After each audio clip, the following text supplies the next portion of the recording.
राजेंद्रनगर प्रस्थापित वसाहतीतील नागरिकांना प्रॉपर्टी कार्ड, मालकी हक्क प्रमाणपत्र देण्याची तसेच वस्तीचे सध्याचे झोपडपट्टी हे नामाभिधान रद्द करून राजेंद्रनगर वसाहत किंवा राजेंद्रनगर निवासी वसाहत असे अधिकृत नाव घोषित करण्याची मागणी हिंदू जनसंघर्ष समितीने केली आहे। याबाबत आज महापालिका अतिरिक्त आयुक्त शिल्पा दरेकर यांना निवेदन देण्यात आलं। राजेंद्रनगर परिसरात सुमारे 40 वर्षांपासून नागरिक राहत असून कोणताही वाद किंवा खटला प्रलंबित नाही। महापालिकेने पाणी, रस्ते, लाईट, ड्रेनेज अशा सर्व सुविधा दिल्याने ही झोपडपट्टी नसून पूर्ण विकसित वसाहत असल्याचं समितीचं म्हणणं आहे।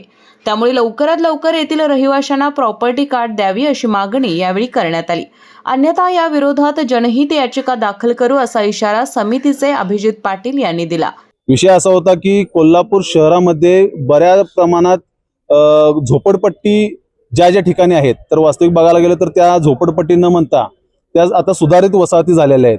त्याच पद्धतीने आपण जो विषय घेतला आहे तो राजेंद्रनगर वसाहत या झोपडपट्टी जो क्षेत्र महानगरपालिकेच्या सगळ्या ऍड्रेसवर जे दिसतंय ती झोपडपट्टी, तर ह्या झोपडपट्टी या नावालाच आपला पूर्ण विरोध आहे। कारण ऑलरेडी आता तिथं मास्टर प्लॅन नुसार सगळ्या सुविधा पुरवण्यात आलेल्या आहेत, सगळ्या गोष्टी आता सुस्थितीत आहेत। तर या वसाहतीला झोपडपट्टी का म्हणावी? तर या वसाहतीला वास्तविक आपण प्रशासनाला एक सुचवलेलं आहे की राजेंद्रनगर वसाहत अशा पद्धतीनं या वसाहतीचं नामकरण तात्काळ करण्यात यावं, नाहीतर याला पूर्ण ताकदीनिशी विरोध आम्ही सर्वजण स्थानिक नागरिक व हिंदू जनसंघर्ष समिती यांच्या वतीने करू। दुसरा विषय हा महत्वाचा आहे की गेले 40 वर्ष ही वसाहत तिथं वसलेली आहे। तर गेले 40 वर्ष झालं तेथील नागरिक प्रॉपर्टीच्या संदर्भात प्रॉपर्टी कार्ड आम्हाला मिळावं यासाठी ते लढा देत आहेत।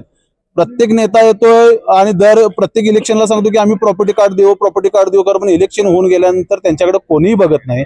तर वास्तविक बघायला गेलं तर राज्य शासनाच्या नियमावलीमध्ये किंवा कायद्यामध्ये काही अशा तरतुदी आहेत की ज्या वसाहती अशा वसलेल्या आहेत आणि तिथं सगळ्यात सोयी सुविधा आहेत, तर त्या वसाहतींना तात्काळ प्रॉपर्टी कार्ड देण्यात यावं।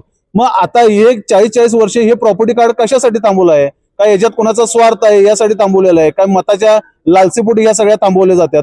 तर याला पूर्ण आपण प्रशासनाला आज अल्टिमेट दिलेला आहे की तात्काळ जर का हे प्रॉपर्टी कार्डचं आणि या नामकरणाचं गोष्टी जर का तुम्ही केल्या नाहीत तर नक्कीच आपण जनहित याचिका या संदर्भात दाखल करू। यावेळी आनंदराव पवळ, कविराज कबुरे, महेश पोवार, स्वप्नील पोवार, प्रवीण पोवार, किरण पाटील, यशवंत माने यांच्यासह समितीचे पदाधिकारी आणि कार्यकर्ते उपस्थित होते।